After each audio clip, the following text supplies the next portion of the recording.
Président Trump, est-ce que le spectre des tarifs cette semaine vous empêche de dire tout ce que vous voulez dire? Ça fait plusieurs jours que nous avons des ministres à Washington, des gens qui ont présenté tout ce qu'on est en train de faire et d'investir à notre frontière commune, particulièrement pour contrer le fléau qu'est le fentanyl. On a pris des mesures extrêmement concrètes. On a ajouté des hélicoptères, des drones, des effectifs de personnel aux frontières. On a investi 1,3 milliard de dollars pour plus protéger nos frontières contre le fentanyl vers les États-Unis et les drogues et les fusils qui viennent vers le Canada. On a investi énormément et on a vu d'ailleurs une réduction significative juste depuis de décembre à janvier au niveau des chiffres du fentanyl. Alors, la justification pour les tarifs qui sont proposés sur mardi, sur le fentanyl, n'est tout simplement pas là en termes concrets. Mais évidemment, on sait que les Américains vont faire leur propre choix. Nous travaillons toujours pour essayer d'éviter que ces tarifs soient imposés. Mais si jamais ces tarifs vont de l'avant, comme vous savez tous, comme les Canadiens s'attendent, on a une réponse ferme, proportionnelle et sans équivoque. As you know, this past week we've had a number of ministers and heads of agencies, including the CBSA and the RCMP, in Washington to share the concrete measures that we've moved forward with on the border, whether it's the $1.3 billion that have led to new helicopters, drones, 10,000 personnel now across our borders. These are measures that have seen significant reductions in even the small amount of fentanyl that was passing across our borders. This is work that we are doing, as we always have, with the United States to ensure the safety of our border from illegal flows in both directions. The facts establish very clearly that Canada is not an issue in terms of source of illegal fentanyl into the United States. We had about less than 1% when we first started talking about this many months ago. That number is significantly lower than that, even now. But we all know the American administration will make its own choices in terms of tariffs. We will continue to work to ensure, to do everything we can to make sure that there are no tariffs on Tuesday. But if ever there were tariffs on Tuesday, as we have all seen, as we were ready to do last time, we will have a strong, unequivocal, and proportional response as Canadians expect. Mais à la suite des événements de la Maison-Blanche avec M. Zelensky, pourquoi évitez-vous de critiquer le comportement de Donald Trump? Ça fait 8 ans maintenant que je travaille avec le président Trump et je sais qu'on a pu réussir à faire de grandes choses ensemble, que ce soit au niveau de la renégociation de l'ALENA, le renforcement de l'OTAN. On va continuer d'être ferme dans nos valeurs canadiennes, mais on va continuer à essayer de rassembler tout le monde autour de valeurs et de principes communs. Et ça se fait avec des conversations directes, mais en personne. I have now been working with Donald Trump for about 8 years. And we've managed to get a lot of big things done. We renegotiated the North American Free Trade Agreement into a deal that works well for everyone. We've managed to strengthen and see NATO grow even stronger over the past years. There's many different things that we will always look to work with the United States, while at the same time being very, very clear in direct conversations about what Canadian values are and how Canadians expect us to stand.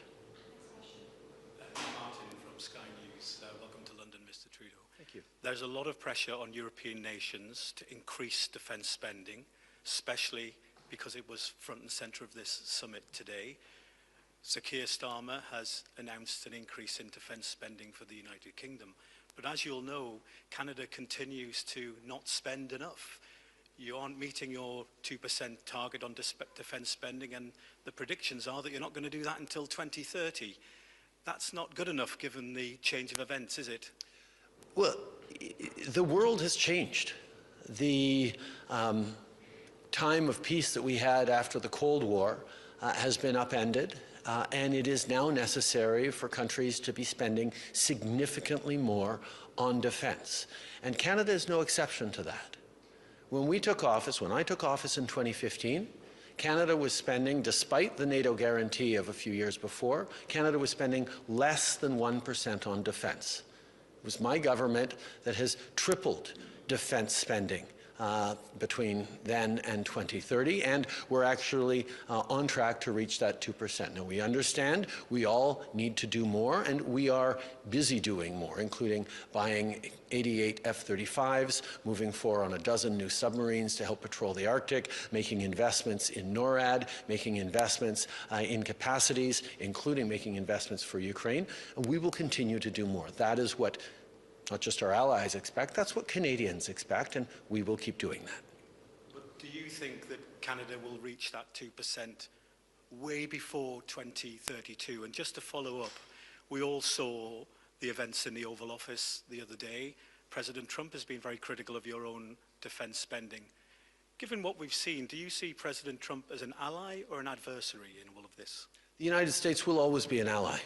Americans and Canadians and indeed allies from around the world have stood and fought against tyranny and fascism and Nazism and stood and died together on battlefields across Europe and in various places. We will continue to work together to build a stronger world.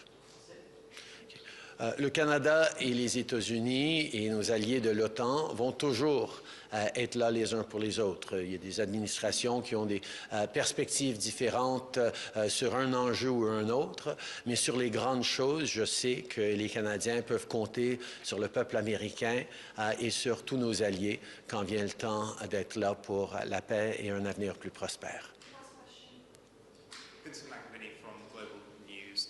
You were, of course, Prime Minister during President Trump's first term, and he was adamant even then about the 2% NATO commitment. Do you think it's perhaps one of your biggest mistakes not to have addressed that in his years out of office, because he was always going to come back and press on that point again? As I said, Canada has more than tripled its defense spending between 2015 to 2030. That was a decision that we took after a conservative government had allowed our defense spending to slip below 1%. We are now on track to reaching the 2%, and indeed, it's not about just focusing on the numbers, although yes, we need to reach those numbers. It's about ensuring that Canada has the capacity to defend the Arctic, to be there for our NATO allies, as we are in Latvia leading the enhanced forward presence. We are going to continue to be stepping up because, quite frankly, Canadian men and women of the armed forces are respected and valued and needed in contexts around the world. And the biggest grumble of many of our partners is, we love Canada, we just need a little more of you. And that is exactly why the Chief of Defence Staff has increased enrollment in the Canadian Armed Forces, and we're stepping up in a number of ways to ensure that we're increasing our defence spending. And I have no doubt that the next Prime Minister of Canada will continue to do just that. Today have made many trips to Ukraine over recent years, trips that Vice President J.D. Vance called propaganda tours. Do you think now that Donald Trump and J.D. Vance themselves should travel to Ukraine to see what the situation actually is, given the factual errors they made in that Oval Office meeting on the situation? I think there's no substitute for being there on the ground and seeing both the sandbags on street corners in Kyiv, talking with Ukrainians who express concerns for their loved ones, their brothers, their fathers who are on the front lines, but also see the resilience and the strength and the determination of Ukrainians as they go about their daily lives, as they continue to go to movies and eat on street-side patios and have a semblance of a normal life, even as an enemy country is busy trying to kill their family members and take their land. Ukrainians are an extraordinary inspiration to all who meet them. Canada is lucky to have the second largest Ukrainian diaspora in the world, and we have known for over 100 years how incredible Ukrainians are, and I think it would do well for any and all leaders who have the opportunity to go to Ukraine, to spend a little time with heroic Ukrainians who are fighting not just for their own sovereignty, but for the very principles that underpin all of our democracies. Merci beaucoup tout le monde.